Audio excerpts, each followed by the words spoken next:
I just was curious about what you just said about the cultural sensitivity issues as they relate to certain photos, and I was wondering, you gave one example, I guess, of the burial scene. I presume that would be a sensitive one, but what would be some of the others, and how would you handle that in your collection? Would you prohibit those from being seen? Would they be specially labeled? What are some of the ways which you think, or other ideas about how to handle those kind of images?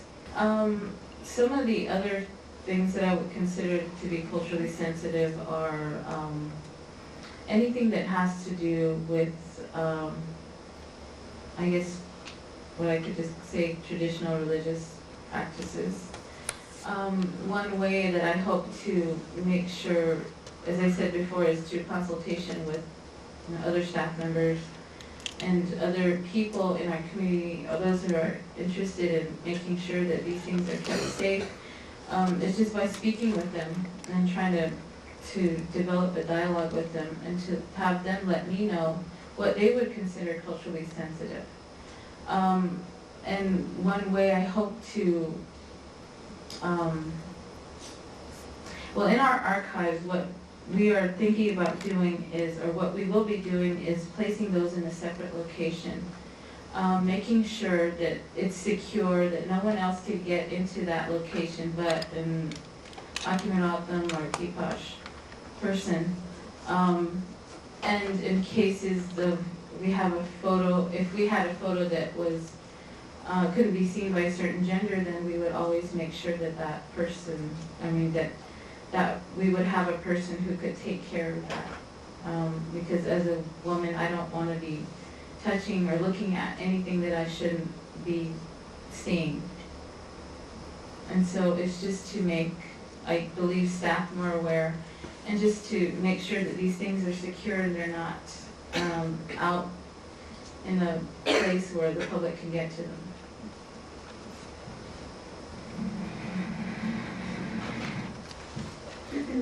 And I really appreciated your presentation as well. Is there an effort now to document contemporary O'odham lives for future generations in kind of a methodical way? Yes, right now we are doing that.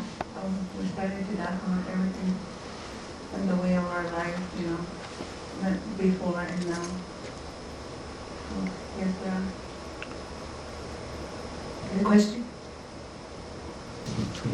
Thank you. I was interested in what the different procedures are in all three locations as to accessing your collection. If I need to send a researcher to you, do we need to go to a specific department as in the Hopi tribe? Do we need to fill out paper, and how long does it take to get permission?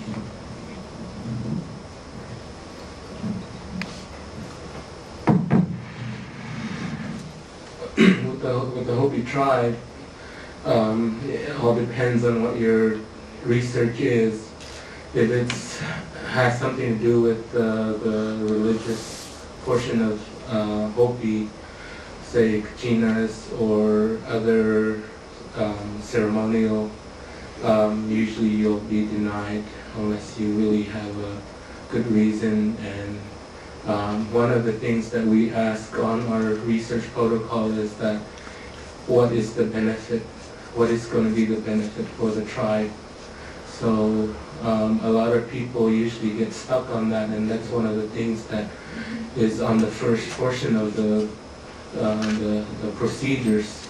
What is this research going to benefit?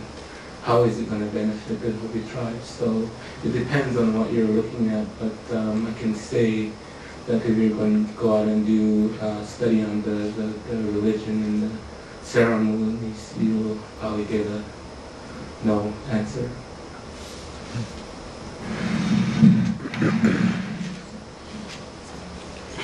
As for the Heritage Center, because we're still a new place, we're not open for research, but when we eventually do open, what we hope to do is have the researcher call us, and we'll of course send them a questionnaire, and we'll look at it and see, what materials do they need, is it something that we'll be able to give them, And if not, we would send them to another institution which may be able to help them. But right now, for our collections are sort of limited, so we would most likely be sending them to another place. But as for when it will open, we don't know quite at this time. The Benito Garcia, we're mostly asked them to make an appointment with us, and also that depends on what what you want. And right now we don't have a form that we will use to have that permission for you to do our research on it.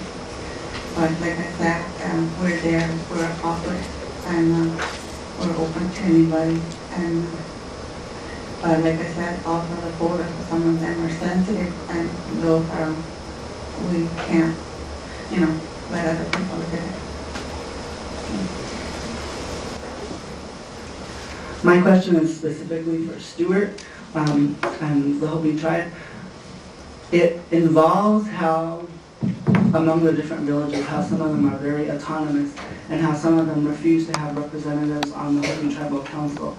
How does that play into whether or not the Hopi Cultural Preservation Office is really doing justice to Hopi in the broad sense that they're under the same umbrella, whereas those very traditional villages would not want to comment or say certain things about certain things because that's the way that they feel about things. How do you feel that you are really truly representing all Hopi? We have, I mentioned in my presentation, the Cultural Resources Advisory Task Team, and it's a group of men from each village, from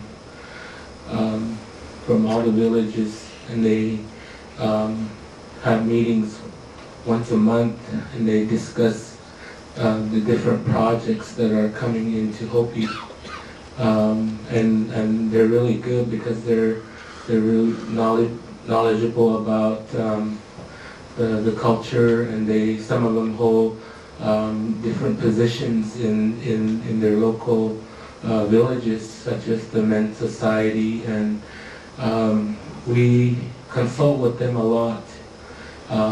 They do get paid for their consulting.